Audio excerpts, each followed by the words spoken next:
बिस्मिल्लाहिर्रहमानिर्रहीम। अस्सलाम वालेकुम नाज़रीन, मैं हूँ अस्मा गुल और आप देखें मेरा ऑफिशियल यूट्यूब चैनल अस्मा गुल खान।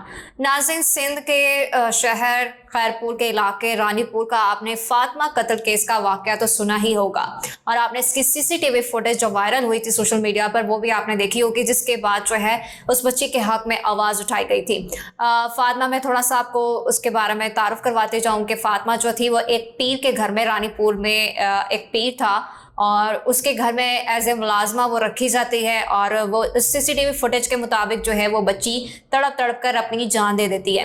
अच्छा, जब उसका जनाजा किया जाता है तो घर वाले उसका जब गुस्ल होता है, जाहिर सी बात है वो देखते हैं कि उसके जिस्म पे काफ़ी ज़्यादा निशानात मौजूद हैं, लेकिन घर वाले गरीब थे इस वजह से चुप कर जाते हैं। लेकिन बाद में जब सोशल मीडिया पे ये सीसीटीवी फुटेज वायरल होती है और खैर बच्ची का पोस्टमार्टम किया जाता है तो बच्चे की जो पोस्टमार्टम रिपोर्ट थी वो इतनी ख़तरनाक थी कि पढ़ के ही बंदे का दिल लरज़ उठता है कि किस तरह से बच्ची के साथ तशद्दुद किया गया, बच्ची के नाजुक अज़ा के साथ किस तरह से खिलवाड़ किया गया, बच्चे के ऊपर जिस तरह से तशद्दुद किया गया था। तो बच्ची थी, जाहिर सी बात है एक छोटी मासूम बच्ची जो है उसने जान ही देनी थी अपनी।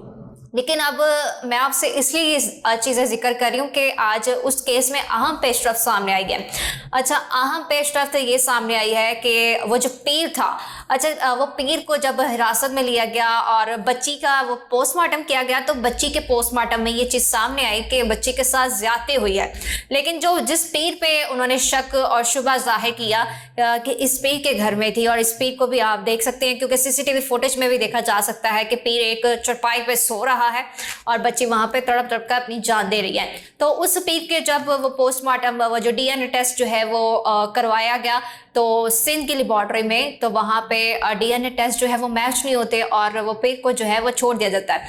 अच्छा, यहाँ पर तो सवाल ये उठता है कि सिंध पुलिस इतनी नाअहल है कि अगर उस पीर को चलें आपने हिरासत में लिया, चलें बिलफर्ज उसके डीएनए मैच नहीं हो रहे तो उसकी हवेली में ही बच्ची के साथ ये सब कुछ होता रहा तो उससे तफ्तीश की जाती। लेकिन यहाँ पे बात आ जाती है ना बाअसर वडेरे, बाअसर सियासतदान, असर रसूख वाले पीर और मुरीदैन, ये इस हिसाब किताब से, क्योंकि सिंध में जो है ना पंजाब की निस्बत जो है सिंध में काफ़ी ज़्यादा जहालत है और सिंध के ये जो छोटे शहर हैं, छोटे इलाके हैं, गाँव गोड हैं, वहाँ पे बहुत ज़्यादा जहालत आप देख सकते हैं। अगर पंजाब के गाँव की बात की जाए तो वहाँ पे इतनी जहालत नहीं होती जितनी आप सिंध में देखेंगे। तो सिंध में बहुत ज़्यादा जहालत है। वहाँ पे लोग जो हैं वो वडेरों के निज़ाम को और पीरों के निज़ाम को इतना मानते हैं कि उनके पैरों पे गिर के उनके पैर चूम रहे होते हैं, हाथ पांव चूम रहे होते हैं। यहाँ तक ये निज़ाम है वहाँ का। वडेरों के जो इतने असर रसूख वाले होते हैं कि वडेरों ने जो कह दिया तो कह दिया, जुल्म सह लेंगे लेकिन वडेरों के खिलाफ आवाज़ नहीं उठाएंगे। ये सिंध की आवाम का हाल है।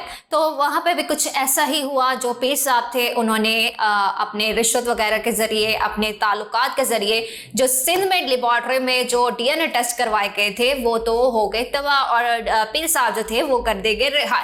लेकिन अब जो पेशरफ्त सामने आई है वो ये सामने आई है कि लाहौर से जो है वो लेबॉर्ट्री से वो टेस्ट करवाए गए डीएनए के, तो वो सैंपल मैच हो गए और ये बात जाहिर हो गई कि जो पीर साहब थे उन्होंने बच्ची के साथ एक दफ़ा नहीं कई दफ़ा, इतनी दफ़ा ज्यादती की है कि एक जो है जवान जहां औरत भी शायद बर्दाश्त ना कर पाए, लेकिन वो खैर मासूम बच्ची थी।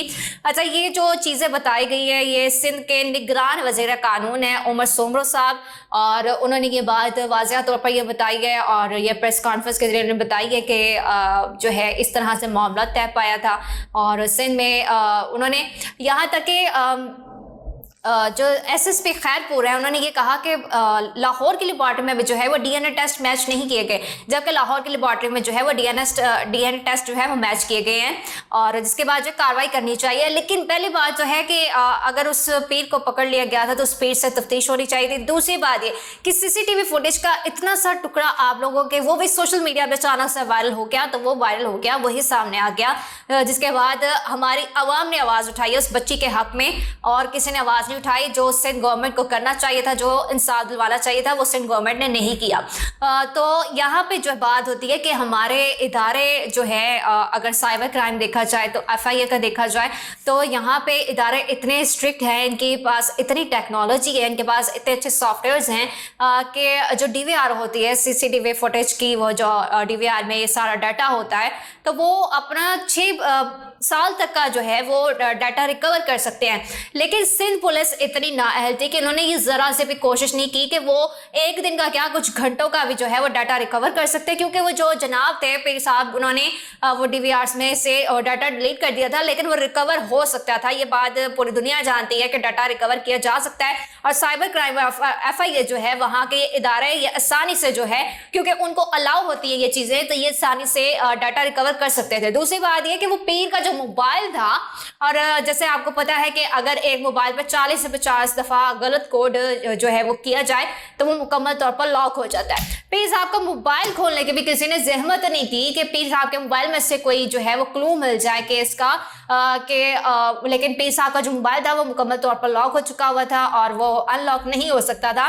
लेकिन हमारे इदारों के पास ऐसे सॉफ्टवेयर मौजूद होते हैं, इसी चीज़ के लिए मौजूद होते हैं कि मुलजिम को किसी भी तरीके से पकड़ के केस का क्लू मिल सके। लेकिन पीर साहब का मोबाइल भी जो है वो नहीं खोला गया। अच्छा, ये वही सिंध गवर्नमेंट है, ये वही सिंध की लेबॉर्ट्रीज है और वही सिंध की पुलिस है। जब शर्जील मेमन साहब का मामला पेश आया था, जो कि पीपल्स पार्टी के रहनुमा हैं, अभी भी रहनुमा हैं, शर्जील मेमन साहब जो इतनी बड़ी बड़ी बातें करते हैं, तो शर्जील मेमन साहब का जब वो हमारे जो साबका चीफ जस्टिस थे साकिब निसार, वो गए थे और उन्होंने शराब की बोतलें पकड़ के दिखाई दी मीडिया में, लेकिन जब बाद में टेस्ट किया गया था तो वो शराब नहीं था, वो शहद था। ये सिंध की लेबॉर्ट्री का ये निज़ाम है। और मैं बड़े अफसोस के साथ कहती हूँ कि मैं ऐसे मुल्क में रहती हूँ जो कहने को तो इस्लामी रियासत है, हमारा मुल्क इस्लामी रियासत पे इसी वजह से कायम किया गया था ना कि हम यहाँ पे जो इस्लामी रसूलों का जो निज़ाम है वो यहाँ पे नाफिज कर सके।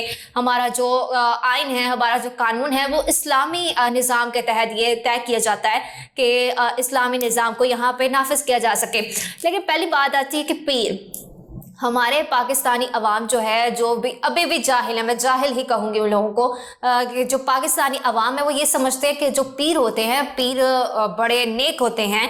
तो अगर पीर नेक होते हैं तो उन्हीं के पास ये क्यों ज़्यादती के वाक़यात पेश आते हैं, उन्हीं के पास ये जुल्म सितम के वाक़यात पेश आते हैं। अगर हमारे इस्लाम की बात की जाए तो हमारे इस्लाम में तो किसी को मारना जो है वो भी गुनाह है।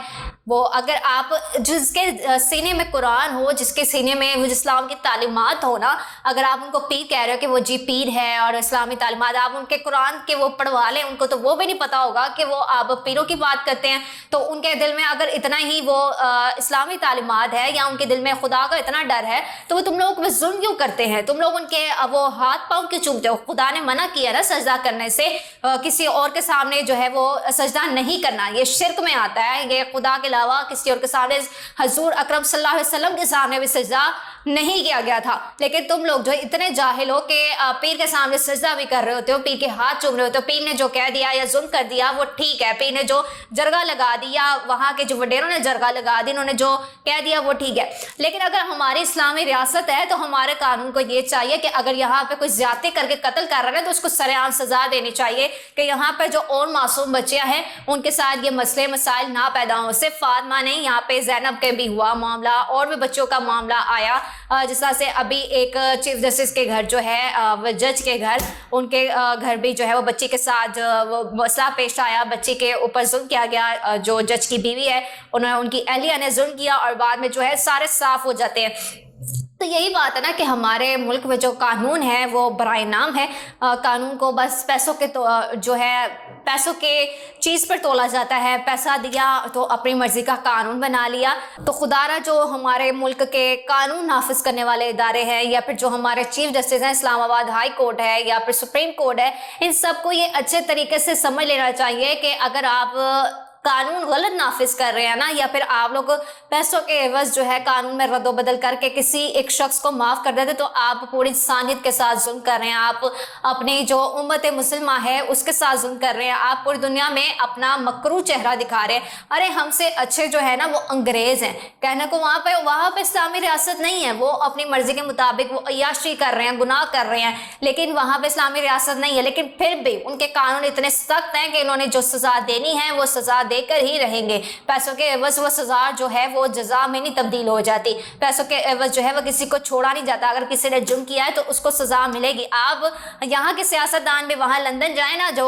نواز شریف صاحب اگر آپ دیکھیں لندن میں, تو ان کے بچے بھی جو ہے وہ لائنوں میں کھڑے ہوتے ہیں. کیوں؟ قانون سب کے لیے برابر ہوتا ہے. تو ہمارے پاکستان میں جو قانون نافذ کرنے والے ادارے ہیں ان کو بھی اسٹرکٹنیس کرنی چاہیے. اسٹیبلشمنٹ کو بھی اس بات پہ جو ہے وہ زور دینا چاہیے کہ کل کو کسی اور معصوم بچی کے ساتھ ایسا مسئلہ نہ ہو. اور یہ جو والدین ہیں نا, دوسری بات میں والدین کے اوپر بھی کہوں گی, جو والدین اپنی بچیوں کو چھوڑ دیتے ہیں پیروں کی حویلیوں پہ یا کسی کے گھر پہ بھی, تو خدا را خوف کھائیں یار. بچیاں ہیں آپ کی, آپ کسی کے گھر آپ کیسے چھوڑ سکتے ہیں اپنی چھوٹی بچیوں کو؟ تو آپ اپنے بچوں کے ساتھ خود بھی جتنا اگر پیر کر رہا ہے نا ظلم, تو اتنی آپ بھی شریک ہیں کہ آپ بھی اس کے گھر جا کے چھوڑ دیتے ہیں اور بعد میں آپ پتہ نہیں لے رہے ہوتے کہ بچی کے ساتھ ہو کیا رہا ہے. بچے کی بات سننے کو تیار نہیں ہوتے. بس آپ کو یہ پتا ہوتا ہے کہ بچی جو ہے اس کی مہینے کی جو ہے 5-10 ہزار یا 15,000 زیادہ وہ تنخواہ آ رہی ہے, لیکن بچی کے ساتھ کیا سلوک ہو رہا ہے وہ آپ سننے کو تیار نہیں ہوتے. تو خدا را اس چیز پر دھیان دیا کریں. امید ہے کہ آج کی ویڈیو آپ کو پسند آئی ہوگی. ملیں گے ایک نئی ویڈیو کے ساتھ, تب تک کے لیے اجازت. اللہ حافظ.